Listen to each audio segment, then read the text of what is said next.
I'm reading today from the Path to Happiness book, and we're studying the section on completion, which is in the chapter of goodbye, to do with how to deal with conflict. There is a universal formula that describes interactions between people. Firstly, there is exclusion, then casual inquiry, then intimacy, and then separation. These interactions can be imagined as the reaching out of strands of psychic energy like tentacles. At first, they have little impact, but as intimacy develops, they become as if sticky. The closer two people get emotionally, the stickier become the tentacles until they are increasingly inseparable. Of course, this is a colourful metaphor, but very apt. In order to regain freedom after involvement, we need to separate these tentacles, and this is what completion is. We enter relationships all of the time, some casual, some intimate, and these are our involvements. Some touch our feelings and some do not. To end a casual association is as easy as walking away, but if feelings have been awakened, then we know to expect some degree of poignancy upon leaving. Clearly, if we have feelings for someone, then the sticky tentacles have some pull upon us and tug at our freedom. How able and willing we are to untangle these connections is an important measure of maturity and wisdom. The tangling comes about because of expectation. People expect us again today to be loving and caring about their needs, if we have been so yesterday. Being loved and loving sets up a deep feeling of belonging, and if this seems threatened, then typically a person will feel bereft and vulnerable. Whenever we have allowed there to be expectations of us, then we have a duty to fulfill them, or offer explanation for why not. Duty is not much honoured in the West outside of certain military circles and dynastic families. Ordinary people no longer feel so much bound or motivated by it, and it is nowadays imposed by law rather than social pressure. Yet, on the path of happiness, it is a definite milestone. Duty, honour, nobility, integrity, trustworthiness, dignity, maturity, responsibility, authority, gravitas. Whenever these words accurately reflect in a person's character, then we feel fairly certain that that person will make a real effort to finish whatever they start. This introduces the other side of completion. We finish things properly not only in deference to others' feelings, but because we choose to. We choose to become more mature as responsible adults. Professionals, nurses, accountants, architects and lawyers understand this, and that's why we go to them. Also, it is a very important aspect of Hindu teachings. To them, karma is duty. We work off our karma bit by doing the right thing. It is completion that bridges the space between decision and freedom. So it is not enough to have the acuity that brings realization and the will to make decisions, unless we also have what it takes to complete upon our commitments. What happens if we lack completion is that we get sucked back in. The sticky tentacles bind us tight. One meets a surprisingly large number of single mothers who became pregnant the last time they had sex with a man whom they had already decided to leave. Failing to enact in a timely way the celibacy aspect of their completion process. In fact, following a separation, all of the issues come up that had to be dealt with, but were not, particularly how to communicate during conflict.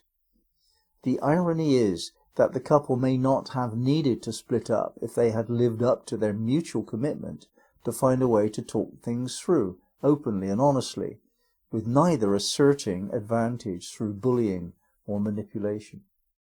And if they still cannot, then often their lawyers get the money instead of their children.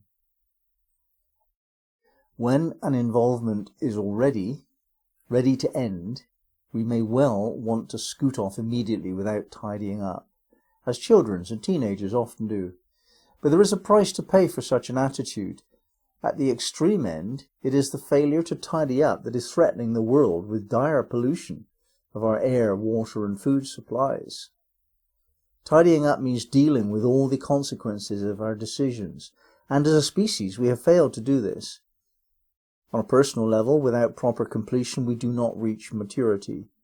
Year by year, our involvements simply become tame repetitions of the same old problems that we cannot deal with except by remaining distant and shallow. Then life itself loses meaning, and no choice holds any profundity. More than that, our decisions lack punch, and we become increasingly impotent, lacking its influence, lacking passion, and easily swayed. It is the wise individual who learns how tidying up matters is exactly the same as tidying up oneself. It seems so inconvenient sometimes to finish things off properly, but in the long run it saves a lot of effort and inconvenience. This is because the future advances in alignment with our own state of being. If we see that a person's home is a real mess, every room untidy, numerous half-finished projects in evidence on the floor, and 3 days of washing up in the sink, then would we trust them when they propose yet another new scheme and make more unrealistic promises? We have a pretty good idea what future they may expect: messy and out of control, often in stress, ever subject to external forces and never in command. Perhaps it is spontaneity and flowing acceptance that we find most joyful, but freedom is only reliably available to us when we have learned to keep away the imposition of stress and misfortune, which requires us to be on top of things. This demands occasional use of strong will. Now we reach the deeper, esoteric aspect of completion. Our clout in the world, which enables our dreams to manifest and protects us from being abused, is dependent upon will, and it is completion that strengthens will. The reason we always do what we say we will do is because otherwise we will let the strength of our will diminish.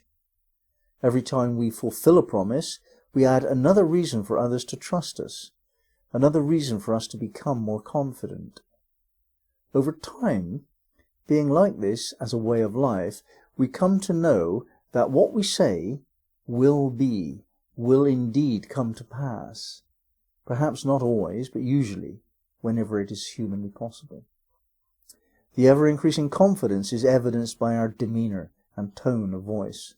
So we learn to command, respect, and impress upon situations with the dignity of our being.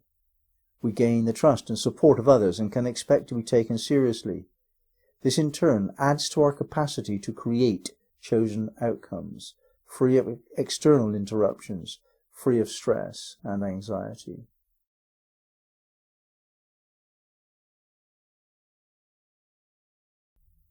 We use the wazifa pair awal and akir, the first cause and the last effect, the beginning and the end, alpha, omega. It's very, very good before you begin something, just to see it through, just to notice what will happen between now and when it's all done and dusted, when the end has come. And the absence of that concentration, that awareness of our species, brings us to the terrible state we have today with climate change, and we just haven't thought about what we will do with some of the things we've invented, not the least of which is radioactivity.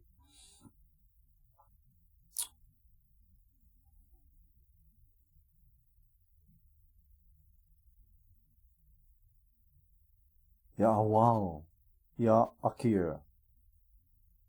Ya awal, ya akir. Ya awal, ya akir. Ya awal, ya akir. Ya awal, ya akir. I mean,